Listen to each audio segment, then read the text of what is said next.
Hello and नमस्ते दोस्तों, स्वागत है आप सभी का मेरे चैनल जया मनीष ब्लॉग्स में। तो आप सभी को नवरात्रि की बहुत सारी शुभकामनाएं।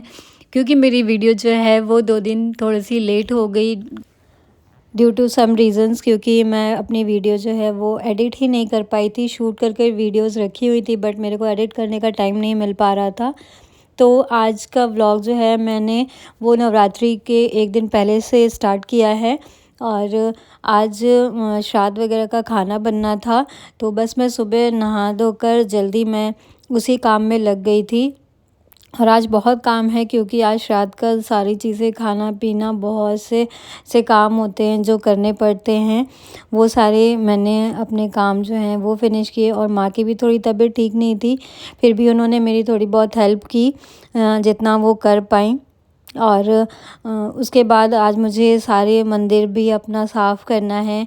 और ज़्यादातर चीज़ें मैंने नवरात्रि की जो है वो कर ली थी, लेकिन मंदिर मैंने अभी साफ़ नहीं किया है, मुझे उसी को क्लीन करना है। तो और शॉपिंग भी करनी है आज ही, क्योंकि मैंने सोचा कि श्राद्ध वगैरह का जो भी खाना पीना है वो हो जाए, सारी पूजा पाठ अच्छे से हो जाए, उसके बाद ही हम नवरात्रि का कुछ काम करेंगे। तो दोपहर में मैं चली गई थी मार्केट फ्री होने के बाद। उसके बाद शाम में मैंने अपना मंदिर वगैरह साफ़ करना शुरू किया और मुझे थोड़ी बहुत डेकोरेशन भी करनी थी। बट इस बार मैं बहुत ज़्यादा चीज़ें नहीं कर रही हूँ, बहुत सिंपल तरीके से मैं माता रानी का दरबार जो है वो सजाने वाली हूँ, क्योंकि मेरे पास टाइम बहुत कम था। इस बार मैं ज़्यादा टाइम नहीं दे पाई अपनी चीज़ों को। लेकिन फिर भी हम किसी भी सिचुएशन में हों, चाहे कैसी भी चीज़ें हों, हम कोई भी फेस्टिवल होता है कम ज़्यादा उसको ज़रूर सेलिब्रेट करते हैं। तो बस माँ आ रही हैं तो उनका स्वागत तो मुझे करना ही था। तो रात में बहुत देर हो गई थी, मैं 12 साढ़े 12 बजे तक मैंने थोड़ा बहुत अपना मंदिर जो है डेकोरेट किया। और आज मैं सुबह उठ चुकी हूँ, आज है नवरात्रि का पहला दिन। तो सुबह मैं बहुत जल्दी उठ गई थी 4 बजे। और 4 बजे उठने के बाद सबसे पहला मेरा जो काम था वो यही कि मैंने जो घर के बेसिक काम होते हैं, झाड़ू वगैरह, वो सारी चीज़ें मैंने पहले की। क्योंकि मेड जो हैं वो बाद में आती हैं, वो अपने टाइम से ही आएँगी, मुझे लेकिन अपनी चीज़ों को अपने हिसाब से करना था। तो सुबह का मैं चाह रही थी जितनी जल्दी मैं अपनी पूजा कर लूँ, कलश स्थापना वगैरह मुहूर्त में हो जाए तो उतना ही अच्छा होता है। तो बस यहाँ पर मैं सुबह और जल्दी उठ गई थी और अपना काम जो है वो मैंने स्टार्ट कर दिया था। तो घर की जो भी क्लीनिंग करनी थी, मुझे ज़्यादातर चीज़ें मैं पहले कर चुकी थी, बस नॉर्मल मुझे झाड़ू पोछा वगैरह वही करना था। तो वो सारी चीज़ें मैंने की और अपना काम जो है वो मैंने जल्दी जल्दी फ़िनिश किया। तो यहाँ मैं आ चुकी हूँ नहा के और मैंने हेयर वॉश भी किए हैं। और आज मैंने पहनी है ये साड़ी, थोड़ी-सी डिफरेंट पहनी है मैंने फ़र्स्ट टाइम इस टाइप की कोई साड़ी पहनी है। मेरा बहुत मन था काफ़ी टाइम से पहनने का, तो मैंने इस बार इसको ऑनलाइन परचेज़ किया। इसका कपड़ा काफ़ी अच्छा लगा मुझे। तो आप लोग बताइएगा कि कैसा लग रहा है मेरे ऊपर इस टाइप का कुछ मतलब आउटफिट। मैंने फ़र्स्ट टाइम इस तरह की साड़ी पहनी है, मैं बार-बार बोल रही हूँ। तो आप लोग को अगर अच्छा लगे तो कमेंट करके ज़रूर बताइएगा। और फिर मैं नीचे आ गई क्योंकि बहुत सारा काम जो है वो करना था। माता रानी के श्रृंगार में भी थोड़ा सा समय लगता है। हम उनको स्नान कराते हैं, उनका अभिषेक करते हैं, उनको रेडी करते हैं, सुंदर सुंदर उनके वस्त्र आभूषण सब पहनाने में समय लगता है। और मैं चाह रही थी कि जो कलश स्थापना का जो मुहूर्त है मैं उसी टाइम के अंदर जो है कलश स्थापित कर दूं। तो मैंने जल्दी जल्दी अपनी सारी चीज़ें जो भी पूजा की तैयारियां करनी थी वो मैंने की। सारा सामान मैंने एक जगह रखा हुआ था तो मुझे ज़्यादा कोई दिक्कत नहीं हुई। फटाफट मैंने सारी चीज़ों को अरेंज किया।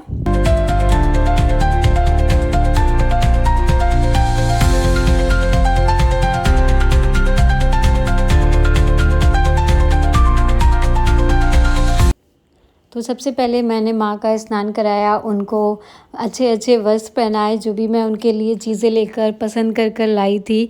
तो जैसे हम अपने लिए बहुत सी चीज़ें खरीदते हैं, उसको चूज़ करते हैं, 10 बार सोचते हैं ये चीज़ें कैसी लगेंगी, पहनने पे अच्छी। तो बस मैं भी उसी तरीके से अपने माँ के लिए जब कोई भी चीज़ खरीदती हूँ ना, तो मैं बहुत सोचती हूँ कि उनके ऊपर कैसा लगेगा ये चीज़।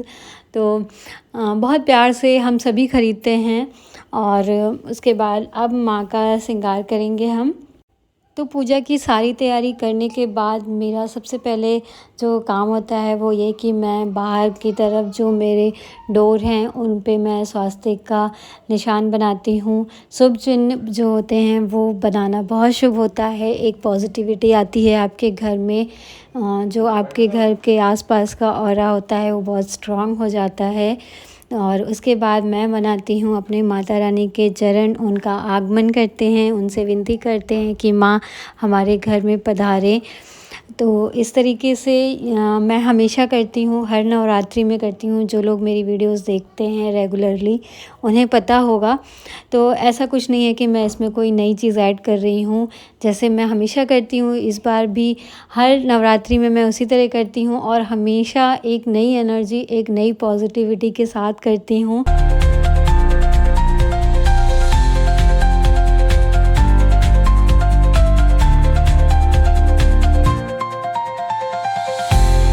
तो इस बार मैं बहुत ज़्यादा डिटेल में सारी चीज़ों को शेयर नहीं कर रही हूँ, क्योंकि मैंने पहले भी बहुत सी चीज़ें आप लोगों के साथ शेयर की हैं वीडियोस में कि मैं कैसे नवरात्रि की तैयारी करती हूँ। तो वो सारी चीज़ें बार बार रिपीट करना उससे अच्छा है कि मैं आप लोग के लिए कुछ नई चीज़ें आप लोग के साथ शेयर करूँ। हमेशा तो मेरी यही कोशिश रहती है। फ़िलहाल जो पूजा पाठ हम करते हैं उसमें मैं कोई चेंजेस नहीं करती हूँ। जो मैं शुरू से करती आई हूँ, जो हमेशा करती हूँ, मैं वही चीज़ें आप लोग के साथ शेयर करती हूँ। तो यहाँ पे हम अपने कलश की स्थापना करेंगे जैसे करते हैं। मैंने कई बार आप लोगों के साथ ये चीज़ें शेयर कर रखी हैं ऑलरेडी।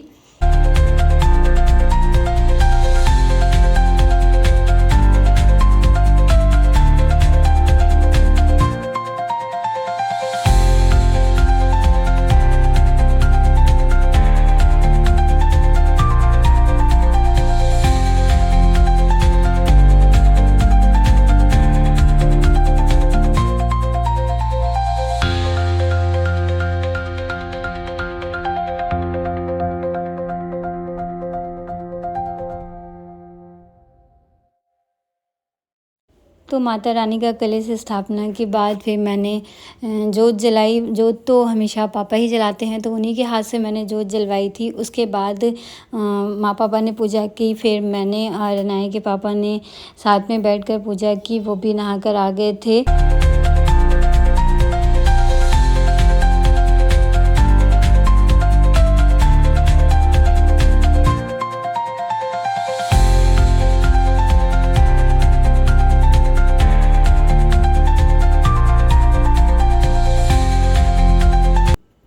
तो जो भी विधि विधान फॉलो करके हम कलश स्थापना और अखंड दीप जो भी जलाते हैं, वो सारी चीज़ें करने के बाद फिर मैं बैठ गई थी अपना पाठ करने के लिए, जो कि मैं पूरे 9 दिन करती हूँ माता रानी का पाठ। तो उसमें थोड़ा सा समय लगता है। वो सारी चीज़ें मैंने की बैठकर। उसके बाद हम करेंगे माता रानी की आरती और मैं हवन भी करती हूँ पूरे 9 दिन माता रानी के। चार भुजाधारी मस्तक सिंदूर सुनर मुनि जन सेवत तिनके दुख हारी।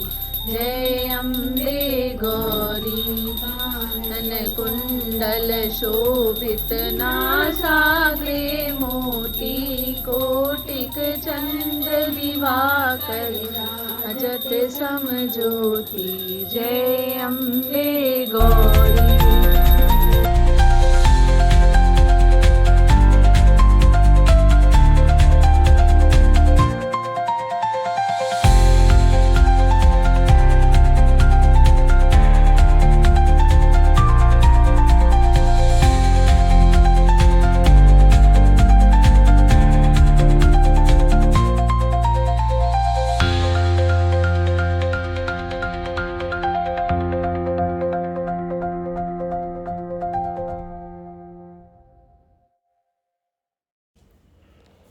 तो दोस्तों कुछ इस तरीके से मैंने अपना नवरात्रि का जो पहला दिन था उसकी मैंने पूजा कुछ इस तरीके से की और माँ का स्वागत किया अपने घर में।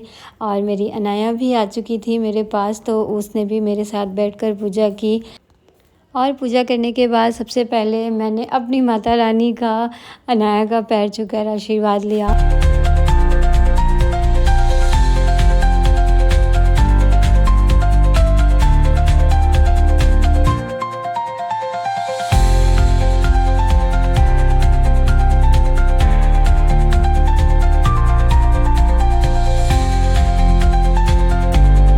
तो दोस्तों मैं यही आशा करती हूँ, यही प्रार्थना करती हूँ माता रानी से कि आप लोगों की भी नवरात्रि जो है वो बहुत अच्छे से बीते और सभी पूरे भक्ति भाव से माता रानी की सेवा करें अपने घर में।